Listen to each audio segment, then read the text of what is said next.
Ignition sequence starts. 6, 5, 4, 3, 2, 1, 0. Liftoff. We have a liftoff.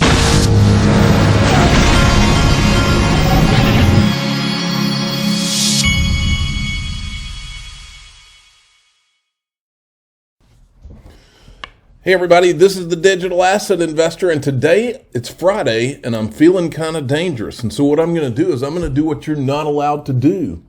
I'm going to do a couple of things you're not allowed to do on crypto Twitter, because there are sirens and crypto Twitter cancel culture police everywhere. But as you know, the Digital Asset Investor does not care about those things because I'm an adult and I'm 48 years old.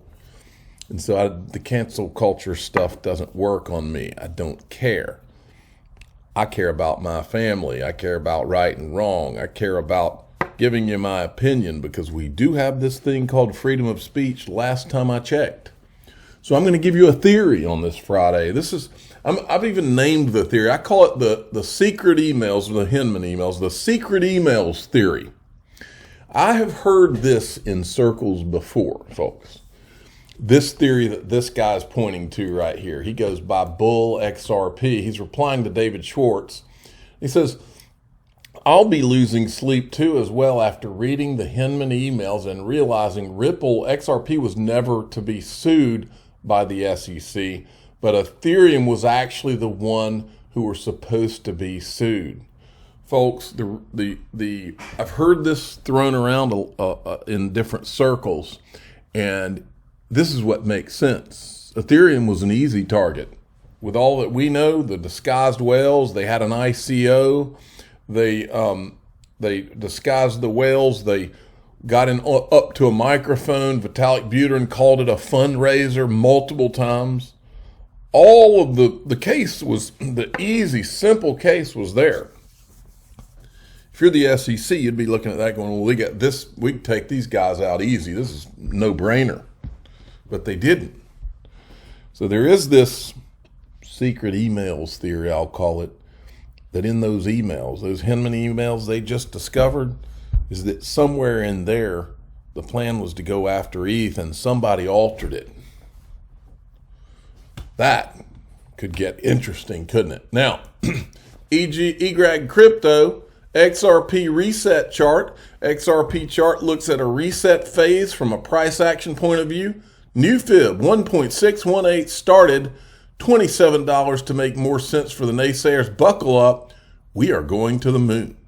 Well, that sounds good on a Friday, so I hope we are going to the moon. I just don't know when, and I don't know anything about the charts he just did. Now, something I've been wanting to do that I thought would be fun, this is completely free, and it's nothing other than a free group that I've formed with Digital Perspectives on Twitter, okay? And it's called the Crypto Red Pill, okay? Basically, we thought, people get all bent out of shape. Oh, that's conspiracy and that's speculation, that's this and that's that. Well, this is the one place where you can talk about all things crypto that some people would call conspiracy, whether it's ETHgate, whether it's, let's throw out a few others, the 589 thing, or the bearable guy. I never even really talked about the bearable guy much on my channel. But you can, all that stuff, somebody that wants to talk about it can be in here. I don't even agree with half of it. I may agree with some of it, but if it's interesting like that, it's in here. I'll show you an example of one thing. We've already got 400 members, and all we did is tweeted about it this morning. So there's a lot of people that are into this stuff, and it'll be fun anyway. Look, this is one of those things where you can go in on a Friday night, have a glass of wine, and find out all kinds of interesting things. And I'll be putting things in there too, because I know a lot of things that I don't talk about on my channel. May or may not put them in there. I don't know. We'll see. Here's one of them. I added this a minute ago. I'm not going to play the video. You can go in the group if you want to see that. But I said, here's one. Search the web and you'll never see a reference to Mt. Gox anywhere but Japan. Listen to this clip. Costa Rica, ? You can go hear it in the video. But anyway, if you want to join, it's we're not letting everybody in there. And the other thing is, we're going to kick, if anybody wants to come in there and be a jerk, whatever, This group, we're going to kick you out swiftly. So you want to come in there and be a jerk, you're gone. Okay. That's not what this group's about. This group is just for people who like that kind of stuff. And you know what? If you get a mind to talk about JFK or whatever else, do it. Drop it in there. I'd like to see it, because I'll be in there watching, because I find a lot of that stuff fascinating. It's crypto, we're kind of doing crypto related, but if you can catch the members' attention with something having to do with another potential conspiracy, or if you want to talk about the grand conspiracy, ETHgate, go in there. Doesn't necessarily have to be a conspiracy. We may think it's true. It may be true.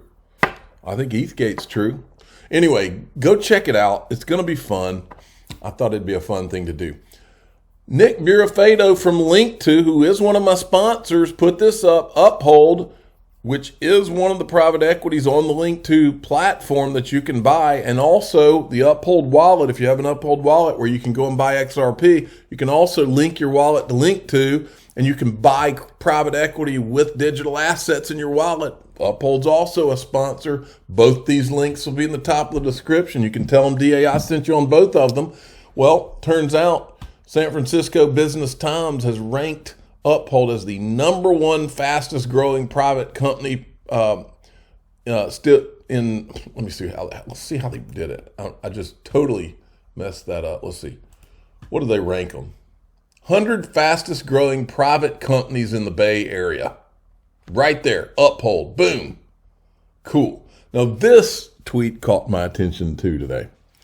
This guy, Dr. Martin Hisbuck, he is the head of research at Uphold. That's why this caught my attention. I don't know if he's being serious or if he's trying to tweak social media. The XRP lawsuit settlement will not do anything to the price of the token. I lean in the direction of him trying to tweak social media. Well, I'll remind you, there was one piece of news that in the history of me following XRP, there was one piece of news that moved the price more than anything. And that is when they did the lockup, the escrow lockup of the XRP. This is an article from CoinDesk. Ripple pledges to lock up $14 billion in XRP cryptocurrency, reacting to concerns that Ripple might flood the market with billions in XRP. The company will voluntarily put the funds behind lock and key, or clock and key. I think they meant lock and key. Or maybe they did mean clock and key as a timed release. Okay, so if that moved the price, I would think that a settlement could very well move the price. But ultimately, the utility is going to make XRP what we all think it is anyway.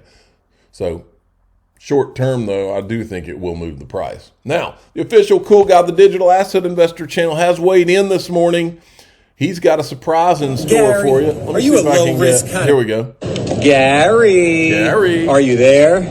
Gary, are you a low risk kind of guy? Are you often on the move like me and have a need for speed? Are you tired of paying for that unnecessary friction? Do you have liquidity in your dating profile? Do you live by transparency? There you go. Look at that Ripple advertisement.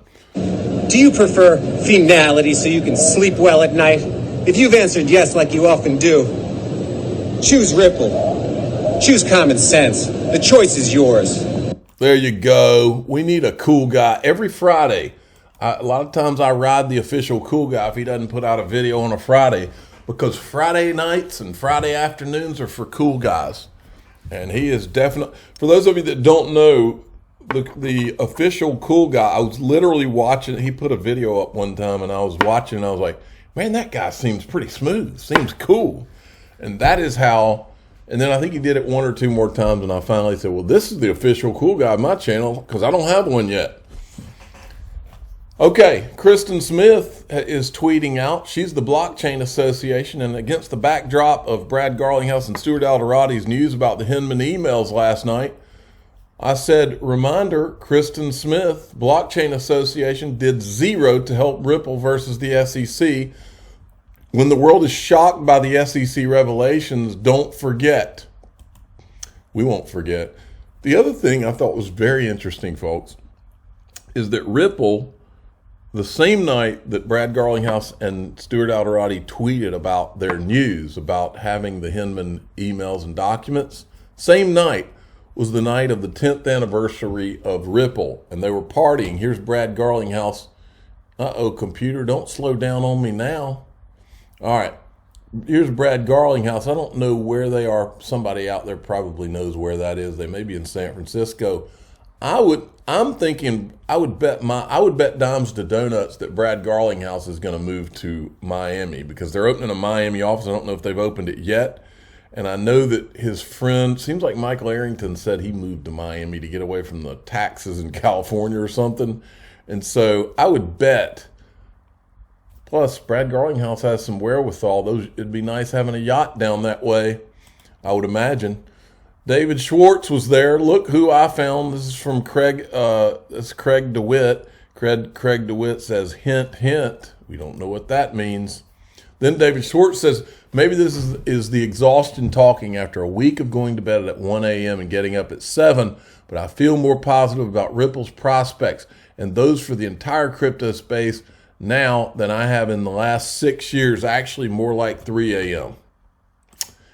Then Eleanor Terrett, breaking in its opposition to the SEC's motion for summary judgment, Ripple lawyers made use of affidavits signed by XRP users, or purchasers as they refer to them in the document, explaining how they did not expect profits from Ripple's efforts when they made their investments. This means the voices of some of the XRP community were heard because of John Deaton's work on amicus curiae. He tells me this will officially poke holes in the SEC argument that XRP holders entered into an investment contract with Ripple, more to come. Then John Deaton weighed in on it. Exhibit 167. XRP holders make an appearance. In this case, everyone that took the time to sign an affidavit and fight back, look at you now. Feel proud. Your voices are being heard, and they call it decentralized justice. Then on this day, I figured it's entirely appropriate to do a Friday whistleblower alert. We haven't done one in a while. Token factory in progress. I said, Joseph Lubin, this guy is the Willy Wonka of token issuance. Listen to this. So what you've described is a tremendous amount of activity, and didn't even finish. I'm sure it didn't start. And when people see a company grow from 100 people to over 1,000 people in 3 years, doing that much activity, even in blockchain, that's kind of an unusual phenomenon, that kind of rapid growth. And I was wondering, what might you be able to share with us about kind of the economics of consensus? I'll throw out some ideas, like, does it generate revenue? Are you taking an Amazonian Jeff Bezos approach to reinvesting in growth? Does consensus hold assets in crypto or fiat or equity, or how does it work? Yes, and yes. So yeah, we have a bunch of business lines that do generate revenue. The solutions group is, we have lots of regional offices around the world, so it's a federated model where each regional group has a lot of autonomy, but they also get on calls several times a week and work together on lots of different projects, and we're trying to take that approach in a few of our different business lines. Yes, we hold tokens. So our accounting system has taken tokens. Our token launch project, Token Foundry, which also sits in that fourth prong, capital markets, and helps to launch projects either with consumer utility tokens or investor tokens. So they've taken a bunch of tokens. Our venture investment arm, also in that fourth prong, taken a bunch of tokens. So we'll continue to do that for projects that we really like. Our security audit team, another kind of huge business. So I think you get the point, folks.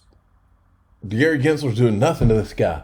This guy did an ICO. He disguised whales, and then he created a token factory and has been issuing tokens at will, and the SEC's done nothing. And they're going after people who didn't do any of that. I mean, it's crazy. Now, speaking of crazy, I don't mean crazy, but look, I don't know what BitBoy got so upset about, but this guy goes off in this clip. Watch this. I don't represent the people. The fuck I don't. Whoa. I'm the one who does. It's me. I'm the one out here putting the work in behind the scenes, trying to save crypto, while these devils, Sam Bankman-Fried, Brian Armstrong, they're trying to permanently ruin it. This is not about money for me. I hope you guys understand this. I am here fighting for you. This guy with these freaking glasses on, this douchebag, is out here trying to tell you that only the suits know what to do. Only the suits. Only the people who have all the money. They're the ones who can determine what happens. No, our bill is for the people. And you're going to find this out. We've got the funding for it, and it's coming out. Wow. I can't remember the last time I've been that mad. All right. Check this out from XRP Darren. Satoshi, David Chom. Yes or no, David? Are you Satoshi? Yes or no?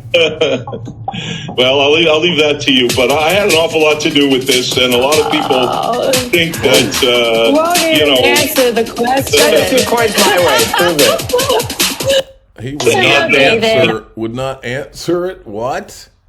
All right, and then John Deaton weighed in yesterday, I believe. Watch this. This is James Rule. Let me check it out here. An opposition of the SEC. I'm taking the position, hey, if you can prove Ripple violated the U.S. securities laws, go at it. I don't think you can based on what you've done so far, but if you can, fine. Leave us out of it. And what we're needing to do is make sure our voice is heard, okay? And the thing about our brief is I want the judge to understand the nature of the technology and the nature of decentralization.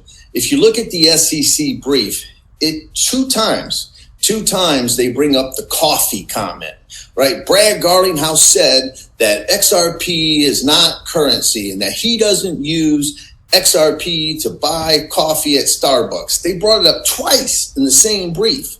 And that's the perfect situation for us because no disrespect, but who cares? Who cares what Brad Garlinghouse thinks about XRP? Maybe Ripple employees can care. Maybe the board of directors can care. Maybe XRP, Ripple shareholders should care. But you know what? James Rule XRP is going to go out and pay his Starbucks coffee with XRP on his debit card out of spite even, right? Hey, you're not going to tell me how to use my XRP. And so that is the nature of it, that it doesn't matter what Ripple thinks or what Ripple's vision is. We have our own vision, right? There are developers out there who are developing things. Maybe one day there'll be a competitor to Ripple on the XRP ledger. And that's the beauty of the technology. And that's the goal for us to explain to her and explain how there are multiple uses for it. And we can use it as money and we stake and collateralize it, and we do that and obtain a financial benefit without Ripple. And many of us purchased it without even knowing about Ripple. And those are things that hopefully we're going to be able to convey to the judge.